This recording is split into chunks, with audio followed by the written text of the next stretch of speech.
Hello friends, welcome to channel. So இன்றைக்கி நம்மளுக்கு order என்ன வந்துச்சுன்னா பம்மலில் வந்துச்சு. என்னென்னா ஆல்ரெடி ஒரு வீடு ரெனோவேஷன் பண்ணியிருந்தாங்க. ஸோ மொத்தமாக டைல்ஸ்லாம் உடச்சது, புது டைல்ஸ் போட்டாங்க.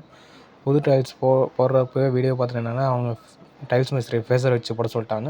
ஃபேஸர் வச்சு முடித்த உடனே எனக்கு முன்னாடி நல்லா கால் பண்ணி இன்ஃபார்ம் பண்ணிட்டாங்க, இதுமாதிரி நாங்கள் ஃபேஸர் வச்சு போகிறோம், நீங்கள் கிரவுட்டிங் மட்டும் வந்து போட்டால் போதும்னு சொன்னாங்க. சரி, நானும் போய் செக் பண்ணோம். டைல்ஸ் மிஸ்திரி கரெக்டாக எல்லாம் போட்டு க்ளீன் பண்ணி கொடுத்துட்டு போயிட்டாங்க.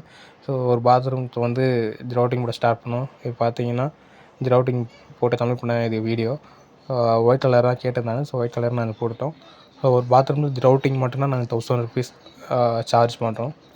இல்லை டைல்ஸ் ஜாயிண்ட்டை கட் பண்ணிவிட்டு இது பண்ணுற மாதிரி இருந்தால் 2000 ருபீஸ் ஒரு பாத்ரூம்ஸ் வரும். இது ஆல் ஓவர் சென்னையில் இப்போதைக்கு பண்ணிகிட்டு இருக்கோம். உங்களுக்கு இந்தமாதிரி பாத்ரூம் லீக்கேஜ் ஆகுது, இல்லை புது வீட்டுக்கு நான் கிரவுட்டிங் போகணுன்னா ப்ளீஸ் கீழே கொடுத்துருக்க நம்பருக்கு கான்டாக்ட் பண்ணுங்கள், இல்லை வாட்ஸ்அப் பண்ணுங்கள். கண்டிப்பாக நான் உங்களுக்கு ரீச் அவுட் பண்ணுறேன். ஸோ நான் என்றைக்கு வந்து ஒர்க் பண்ணுறேன், இதில் எவ்வளோ லேபர் சார்ஜ் ஆகும், எவ்வளோ மெட்டீரியல் சார்ஜ் ஆகுன்றது நான் உங்களுக்கு கிளியர் கட்டாக சொல்லிவிடுவேன். ஸோ பார்த்தீங்கன்னா தெரியும். ஸோ மோஸ்ட்டாக நீங்கள் நிறைய பேர் எதனா போடுற மாதிரி இருந்தால் புது வீட்டுக்கு நீங்கள் டைல்ஸ் முன்னாடி ஃபேஸர் வச்சு போட்டுருங்க. ஸோ அப்போ நம்ம கிரவுட்டிங் போடுறப்போ கொஞ்சம் க்ளீன் அண்ட் நீட்டாகவும் இருக்கும், பார்க்குறதுக்கு லுக்காகவும் இருக்கும்.